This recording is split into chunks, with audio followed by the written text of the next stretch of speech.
Major সাহেব এখানে থাকে? কই থাকে? কোন জায়গায়? জিগান। আরে জিগান না, ভয় পান? রিটায়ার্ড পারসন, এখনো না, চাকরিতে নাই। কোথায় থাকেন? হ্যাঁ, কোথায়? সরকারি কোয়ার্টারে। উন্নত হইলে উন্নত জায়গায় থাকে, ঠিক না? হ্যাঁ, সত্য তো। উন্নত হইলে কোথায় থাকে? শ্রীপুরের পয়সাওয়ালারা কই থাকে? মনে হয় আমরা চিনি না। কই থাকে? কোন জায়গায়? গুলশান, বনানী, বারিদারা, উত্তরা, ঠিক না? দামি দামি ফ্ল্যাট, ঠিক না? নিচে গেলে 14 বার জিজ্ঞাসা করে, জিজ্ঞাসা শেষ, তারপরে ইন্টারকম লাগায়, সব ডাটা নেওয়ার পরে শোনায় চিনেন কিনা, তাইলে ঢুকতে দিমু, নাইলে আউট। আল্লাহ বুঝি গরিব, ঠিক না? গরিব না? গরিব না? হ্যাঁ, গরিব না? তাইলে ঘরটা আপনার বাড়ির কাছে দিল কেন? শ্রীপুরের বড় লোকরা তো গুলশানে গেল, ধানমন্ডি গেল, বারিদারা গেল, উত্তরা গেল, আবার কিছু আমেরিকাতেও গেল, আবার কিছু কি বলে, আরে বেগম পাড়াও গেল, কিছু ইংল্যান্ডে গেল। আল্লাহ গরিব না হইলে ঘরটা আপনার এখানে দিল কেন? 81-তে তো অধিকাংশ মসজিদই শ্রীপুরের মাটির ছিল। আল্লাহ তো কন্ডিশনও দেয় নাই যে বিল্ডিং বানাইলে দিমু, নাইলে দিমু না। আল্লাহ তো বলে পাতা দিয়া বানাইলো মেনে নিমু। কেন দিল? আমারে যুক্তি দিয়া বুঝান, কোরআন হাদিস পড়ে। কেন দিল ঘরটা আপনার বাড়ির কাছে? 2 কদমের মাথায় কেন দিল? আল্লাহ এই জন্য দিল যে হায় হায়, তোরে রহমতের ছোঁয়া দিয়ে আমি সোনা বানায় দিছিলাম, তুই যেন 2 কদম দিয়ে সোনা হইতে পারিস। এই জন্য ঘরটা সব জায়গায় পাঠায়া দিলেন। মসজিদ আল্লাহর ঘর, এটা মসজিদের প্রোগ্রাম। নাইলে আপনার এই গ্রামে মসজিদ দিবে কেন? গ্রামের জমিনের দাম বাড়তে দেরি, উনি গুলশানে ফ্ল্যাট কিনতে দেরি করে নাই। জিজ্ঞাসা করলে এখানে আসলেন কেন? ছেলে পেলে মানুষ করতে হবে, তো বড় হইতে চলছে, মনে হয় শ্রীপুরে সব অমানুষ, ওনারটি মানুষ হবে, ঠিক না? হ্যাঁ, আবার মানুষ হয় এরকম মানুষ কয়েকদিন পরে নিয়ে বৃদ্ধাশ্রমে ফালায় দিয়ে আসবে। মানুষ, আল্লাহ বলে মানুষ, এমন মানুষ মানামু তোকেই নিয়ে বৃদ্ধাশ্রমে রেখা চলে আসবে। কেন দিল ঘরটা? এই জন্য দিল যেন 2 কদম দিয়ে আপনি সোনা হইতে পারেন। সোনা, সোনা, সোনা হইতে পারেন। ছিলেন সোনা, এখনো সোনা। 2 কদম দিয়া। আমি হাদিস দিতেছি, নাইলে কেন আল্লাহ বলতেন? নবীজির মাধ্যমে কেন জানাইতেন, যাকে বেশি বেশি মসজিদে আসতে দেখো তোমরা ওকে ইমানদার লেখা দিও। আল্লাহ, আমরা ইমানদার লেখলে কি লাভ হবে? আল্লাহ বলে তোরা লিখতে দেরি, আমি জান্নাত লেখা দিতে দেরি করব না। কোরআন কি পরশ নয়?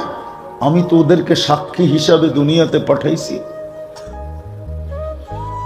অথচ 90 ভাগ তো মসজিদে যায় না। জুমার দিন কিছু লোক আসে, আর কেউ আসে না। 90 ভাগ বাংলাদেশের নামাজ পড়ে না, 90% পড়ে না। গর্ত দিছিলেন আপনার বাড়ির দরজায় না, বাড়ির সাথে আইনা। চর তো চরেও দিছেন, জঙ্গল তো জঙ্গলেও দিছেন, পাহাড় তো পাহাড়ও দিছেন। যেইখানে বানাইতে চান ওইখানেই অনুমতি দেন, বানা। কিন্তু মসজিদে তো যায় না। রাগ হয়ে গেলে? আগের গুলা শুনাইলাম না, আরো 1 গাদা শোনানো যায়, হাদিস দিয়া, কোরআন দিয়া। শুধু একটাই শুনাইলাম, বুদ্ধিমান হইলে একটা দিয়ে যথেষ্ট। এই জন্যই তো বলে জ্ঞানী বোঝে ইশারায়, আর জ্ঞান না থাকলে মিনারা দেখাইলেও বোঝে না। মিনারা বোঝেন? মিনারা কার উপরে থাকে? হ্যাঁ, ও মিনারা দেখাইলেও বুঝবো না, বলবো কোন দিক দিয়ে, কি এটা? 14টা প্রশ্ন করব। আর বুদ্ধিমান হইলে মিনারা দেখানে লগ লগ বুঝবে এটা মসজিদ। চল ভাই 2 রাকাত পড়া যায়, একটা দিয়েই যথেষ্ট আপনার ইমানদারির সার্টিফিকেট নেওয়ার জন্য। হাদিসে আছে এশার ফজর যে বাজামাত পড়লো, বাশশিরিল মাশাইনা ফি যুলাম ইলাল মাসাজিদি বিনুরিত তাম ইয়াউমাল কিয়ামা, সাইনবোর্ড লাগায় দেওয়ার গলায়, কিয়ামতের দিন উঠছে বেশি আলো কারো হবে না, না না না, ওর সবচেয়ে বেশি আলো হবে। ফজরের নামাজ তো জান্নাতের সার্টিফিকেট ছিল, নাইলে আল্লাহ কেন বলবে কোরআন আল ফজরি কানা মাশহুদা? মাশহুদা বোঝেন? ফজরের নামাজ আখেরাতে সর্ব জায়গায় আপনার বডি গার্ড, সর্ব জায়গায় আগে আগে যায় দাঁড়াবে। যেই দিক থেকে যা আসবে ফজরের নামাজ মোকাবেলা করবে আর বলবে চুপ, তুই চুপ থাক, নড়াচড়া করিস না, যা বুঝার আমি বুঝবো। আর যখন সবাই শুনবে এটা ফজরের নামাজ, লেজ কুটায় পালাবে। তাফসীরের কিতাবে আছে মুনকার নাকির থেকে পর্যন্ত প্রশ্ন উত্তরের কাগজ ছিনায় নিয়ে বলবে, লেখা দিয়া বলবে, ধর লেখা দিলাম, জবাব চল এখান থেকে। জিজ্ঞাসা করবে তুমি কে? তো বলছে আমি ফজরের নামাজ। কোরআন শোনস না? ইন্না কোরআন আল ফজরি কানা মাশহুদা, আমি ওই ফজরের নামাজ। সর এখান থেকে। অথচ ফজরে তো কোনো মুসল্লি নেই। 3য় নাম্বার, আজকের থেকে মসজিদের সাথে সম্পর্ক জোড়েন। পারবেন? হ্যাঁ, সম্পর্ক নাই দিকেই তো মায়া নাই। মসজিদের মায়া নাই আমাদের ভিতরে। মায়া নাই দেখেই মসজিদ চান্দা দিয়া করতে হয়, চান্দা দিয়া। নাইলে মুসলমানের মসজিদ আল্লাহর ঘর। আল্লাহ যদি শ্রীপুর আল্লাহদেরকে জিজ্ঞাসা করে, শোন,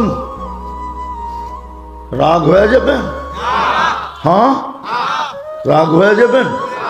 আমি একবার আমি পরিচয় দিব না, আমি একবার আসছিলাম শ্রীপুরে, তা আমার জেবে 1 লাখ টাকা ছিল। তা আমাকে একজন বলতেছিল এই জমিনটা বিক্রি করবে, আপনি নিয়ে আনেন। তা আমার শ্বশুর বলতেছে তোমার মাথাটা নষ্ট, এইখানে কিনবা জমিন? জমিনের পরিধি বলতে চাইতেছি না আমি। এখন বেচলে 10 কোটি বেচতে পারতাম, 10 কোটি টাকা। এই দাম বাড়াইছে কে? হ্যাঁ, আল্লাহ যদি বলে 1 কাঠা বেচলেই তো তুই একটা মসজিদ করে ফেলতে পারতি। তোরে তো আমি দিছিলাম, আমার জন্য 1 কাঠা দিতে পারলি না? হ্যাঁ, কি কন? হ্যাঁ, মনে হয় মসজিদের চান্দা হয়ে গেছে, ঠিক না? হ্যাঁ, হয়ে গেছে মসজিদের জন্য চান্দা।